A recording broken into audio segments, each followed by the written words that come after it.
O turismo de observação de baleias está bombando no Brasil, transformando completamente a economia do litoral durante o inverno. Em Ilhabela e São Sebastião, 12 mil turistas embarcaram em passeios de observação em 2024, um aumento de 63% em relação a 2023. E não é à toa, ver baleias está cada vez mais fácil, porque essas gigantes estão conseguindo se recuperar depois de anos de caça indiscriminada. Ainda em Ilhabela, só 20 baleias foram avistadas em 2016. E em 2024, esse número saltou para 561. Quando feito de forma responsável, esse turismo é essencial para a conservação desses animais, mas nem tudo são flores. A principal fonte de alimento delas, o crio, tem diminuído ano após ano. E se essa tendência continuar, as baleias podem deixar de ser vistas aqui no Brasil. Vem comigo que eu vou te explicar o porquê. Mesmo medindo só 6 centímetros, esse crustáceo que brilha e mais parece uma miniatura de camarão, forma enxames tão gigantescos que podem ser vistos do espaço. Hoje, os cientistas calculam que tem mais de 400 milhões de toneladas de crio ao redor da Antártida, o que é mais ou menos o peso de todas as pessoas do planeta juntas. O crio é uma peça fundamental do ecossistema antártico. Em um único dia, um pinguim de Adélia pode comer 1.200 deles. Uma foca caranguejeira chega a 11 mil. E a baleia azul, o maior animal que já existiu, pode devorar 3,6 milhões de crios por dia. E eles não são importantes só para servir de comida. O crio também ajuda a combater as mudanças climáticas. O seu principal alimento é o fitoplâncton, umas plantinhas microscópicas que boiam na superfície do mar. E no inverno, ele se alimenta de algas que crescem na parte de baixo do gelo. Essas algas e o fitoplâncton absorvem dióxido de carbono durante a fotossíntese, um dos gases do efeito estufa que a gente libera em enormes quantidades. Quando o crio se alimenta, parte desse CO2 fica acumulado no corpo dele.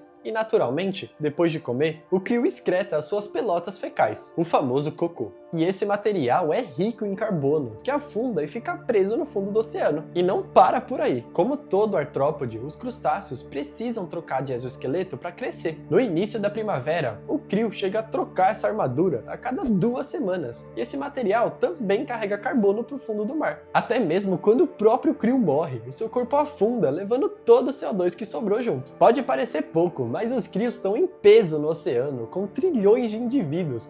Juntos, eles removem até 23 milhões de toneladas de carbono no Oceano Antártico. Essa é a quantidade de carbono produzida por 35 milhões de carros movidos a gasolina. Só que mesmo com tantos indivíduos, isso ainda está bem longe de ser o ideal para a saúde do ecossistema. Desde a década de 70, as populações de crio diminuíram em 80%. Isso quer dizer que se hoje a gente tem 400 milhões de toneladas de crio, antigamente esse número chegava a 2 bilhões de toneladas, que sustentavam melhor as baleias, focas, pinguins, aves e outros predadores que dependem do crio. Mas o que pode ter acontecido? A parte sudoeste do Oceano Antártico, onde abriga 70% da população de crio, não é só uma das regiões mais afetadas pelas mudanças climáticas, mas também vem sofrendo com um aumento significativo na captura do crio. Para vocês terem uma ideia, hoje o mar fica coberto de gelo em média 80 dias a menos do que há 40 anos. E por que isso importa para o crio? Porque a quantidade de gelo marinho basicamente decide se ele vai ter comida e abrigo. Quando o inverno tem pouco gelo, menos juvenis sobrevivem até o ano seguinte. Com o oceano mais quente, o crio está se deslocando para o sul, cada vez mais perto do polo, o que significa menos alimento para os animais que vivem ou se reproduzem em ilhas mais para o norte, como focas, pinguins e albatrozes. O ciclo de vida do crio é alinhado com as estações do ano, e isso faz com que ele consiga crescer, se reproduzir e acumular energia para o inverno. Mas se esse ritmo do ambiente muda, essa sincronia se perde. Por exemplo, as fêmeas de crio precisam de muito alimento no verão para desovar. Se as condições do habitat mudam, as fêmeas ficam menores e produzem menos ovos. E essa mudança também atinge os predadores migratórios. Todos os anos, as baleias jubarte viajam até a Antártida para se alimentar de crio no verão. Se o pico de crio acontecer antes, elas vão precisar se adaptar, chegando mais cedo ou simplesmente ficando sem comida.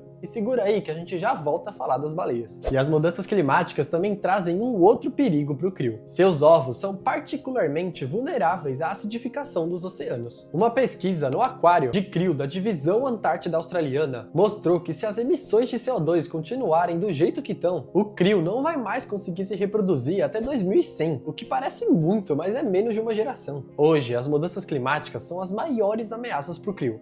mas não são as únicas. Durante a década de 70, as primeiras pescarias de krill foram dominadas pela União Soviética, Europa Oriental e Japão. Historicamente, ele era consumido frito, adicionado a pratos tradicionais, transformado em pasta de camarão ou em condimento para molho de peixe. E com a queda do comunismo, por razões econômicas e estruturais, as capturas caíram de 500 mil para 100 mil toneladas por ano. Só que por alguns motivos, a demanda pelo krill mais que dobrou nas últimas 2 décadas. O primeiro deles é que as pessoas perceberam que a pesca tradicional tira dos oceanos mais do que os animais conseguem repor. Isso acabou se tornando o motor da criação de peixes em fazendas marinhas. Essa técnica, conhecida como piscicultura, é o setor alimentar que mais cresce no mundo. Afinal, o que se espera é que a demanda global por peixe dobre até 2050. A FAO mostrou que em 2022, pela primeira vez na história, a aquicultura superou a pesca de captura como a principal produtora de animais aquáticos. Mas além de causar um estresse enorme nos animais e permitir a fuga de espécies exóticas, a piscicultura passa a falsa ideia de ser sustentável, porque na teoria você não está consumindo peixes que foram pescados na natureza. Só que a realidade não é essa. A maior parte dessas fazendas cria salmão. Só que esse peixe é carnívoro e para produzir 1 kg de carne de salmão, você pode precisar de mais de 1 kg de carne de alguma outra espécie que vai ser usada como ração para alimentar o salmão. Ou seja, a conta não fecha, é insustentável. E adivinhem qual espécie que é amplamente usada para virar a ração de salmão?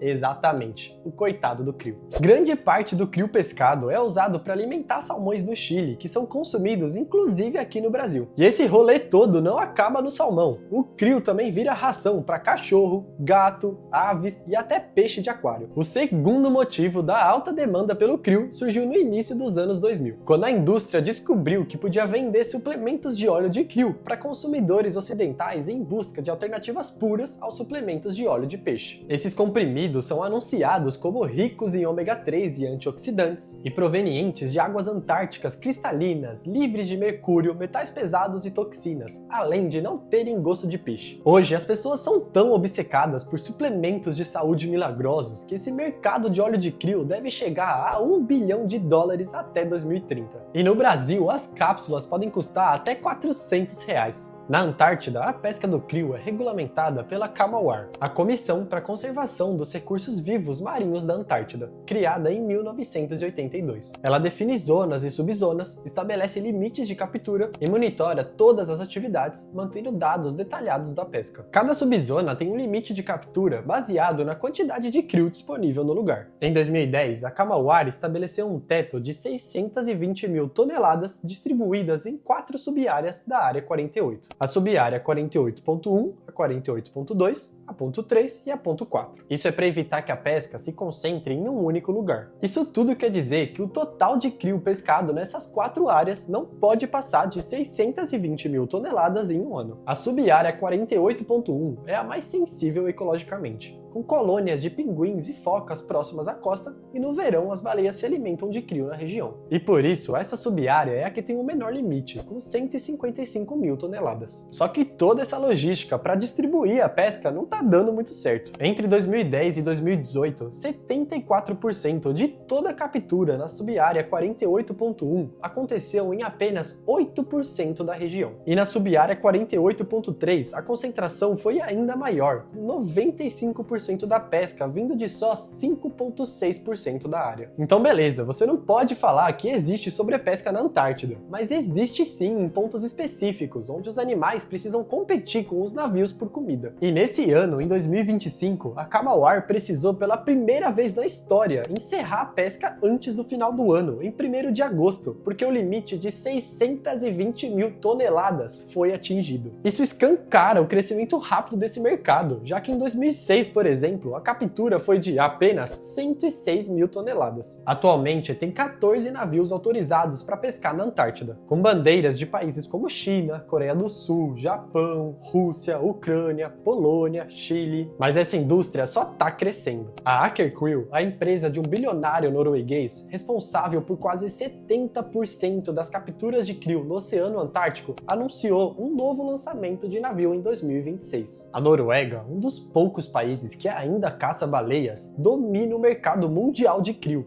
E além deles, a Aker também explora petróleo, gás, biotecnologia marinha e energia. O país também foi responsável pela morte de 4 baleias jubartes, que ficaram presas nas redes de pescas de captura de krios. Mesmo sendo só 14, alguns navios têm o tamanho de um campo de futebol e funcionam como fábricas flutuantes. Eles podem aspirar mais de 1.000 toneladas de crio por dia, usando tecnologias que permitem a coleta em massa e aproximam os navios de colônias de pinguins e áreas de alimentação de baleias. E já rolaram até outros incidentes, como derramamentos de óleo em cáliz e até incêndios. E com o recuo do gelo marinho, esses navios podem pescar em áreas que antes eram inacessíveis. Essa indústria se apresenta como sustentável, promovida pela Associação de Pesca Responsável do Crio. Quando perguntado sobre o limite de captura ter sido atingido em 2025, o Javier Arata, diretor executivo da associação, disse que isso não era uma surpresa e que o limite sempre foi provisório e não reflete uma gestão baseada na ciência. Ele afirmou ainda que a associação faz campanha há anos para que a Camauar adote uma abordagem de gestão de pesca de crio, que aumentaria o limite máximo da captura do crio para que a pesca não fosse barrada no meio do ano no futuro.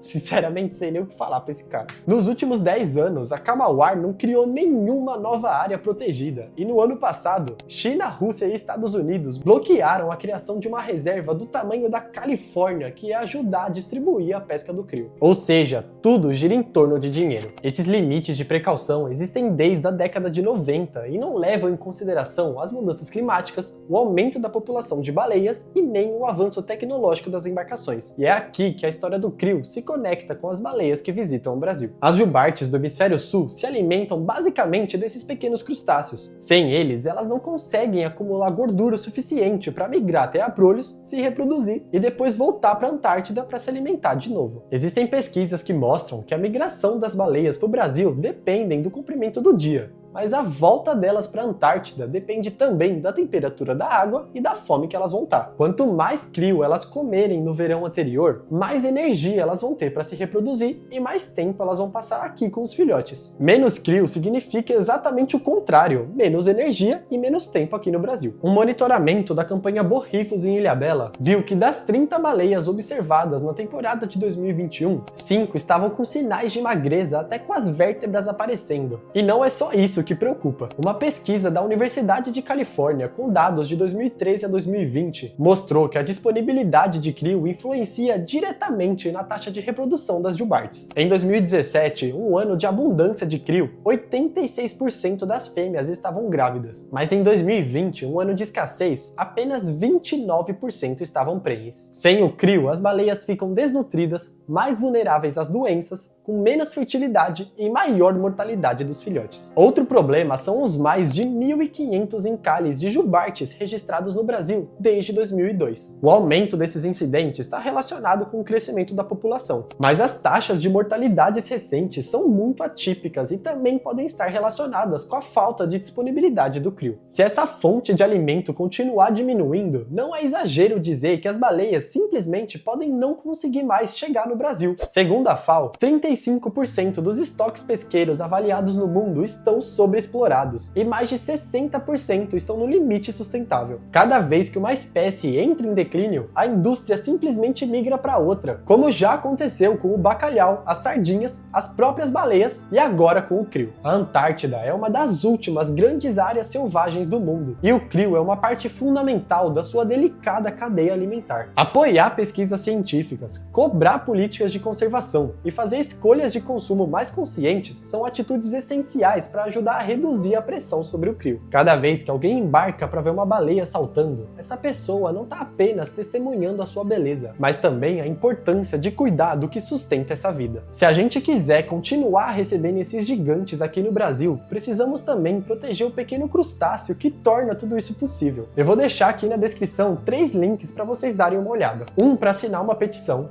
outro para cobrar as revendedoras locais de crio e mais um para quem quiser fazer uma doação para quem está lutando diretamente contra essa indústria. Comenta aqui se vocês assinaram a petição para a gente poder criar uma corrente de incentivo. E já curte e compartilha esse vídeo para que mais pessoas conheçam essa problemática que é tão pouco falada. E não esquece de se inscrever aqui no canal para a gente bater a meta dos nossos primeiros 1000 inscritos. Até o próximo vídeo.